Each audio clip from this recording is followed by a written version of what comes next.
The good news in the tax plan: no bad news on 401(k)s. There are times when no news is good news. That's the case when it comes to retirement savings and the tax cut bill that House Republicans unveiled Thursday.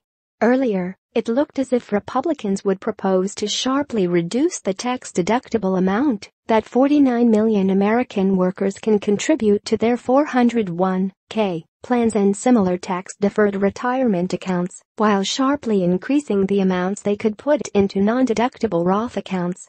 You pay tax on money that you take out of 401(k)s and such, and your heirs have to make taxable withdrawals if they inherit your plans. By contrast, withdrawals from Roths are tax-free, and you can bequeath them to your heirs, who can either withdraw money from them tax-free or hand them down to their heirs.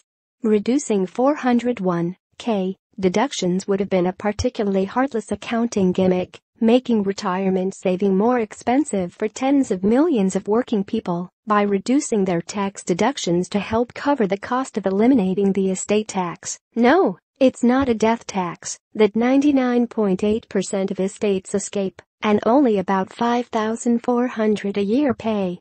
Shrinking 401(k) deductions would also have helped cover the cost of the massive corporate tax cut that the Trump administration claims would be a huge help to average families, but that in reality would disproportionately benefit families that own lots of stock, which by definition aren't average families.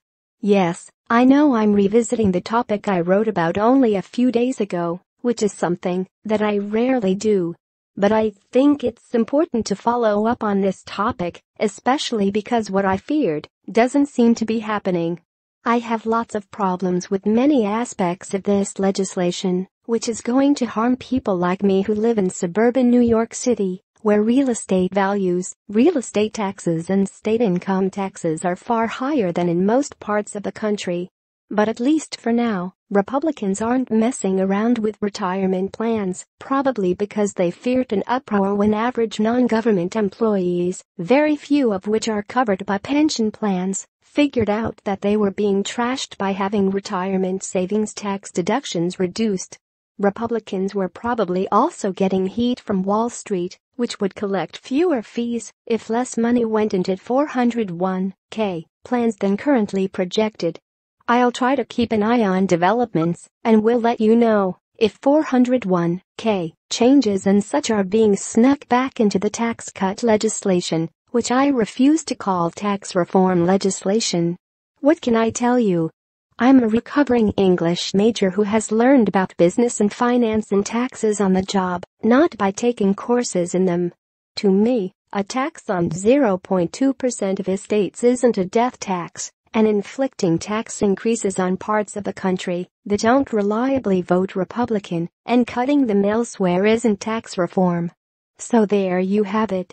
Retirement plans seem safe, at least for now. But I still think this tax cut bill is really bad, hurting the part of the country in which I live and boosting future burdens on my children and grandchildren by adding trillions of dollars to the national debt. I also suspect that this bill would benefit President Trump considerably because of the generous changes it proposes to make for people like him who have passed through income from entities in which they're not actively managing. But because we don't have access to his tax returns, we can only guess. The bottom line, as I noted a few days ago, if this legislation is well on its way to being passed by Thanksgiving, which seems to be the current plan, we won't have to wait until December 31 to find the turkey transaction of the year.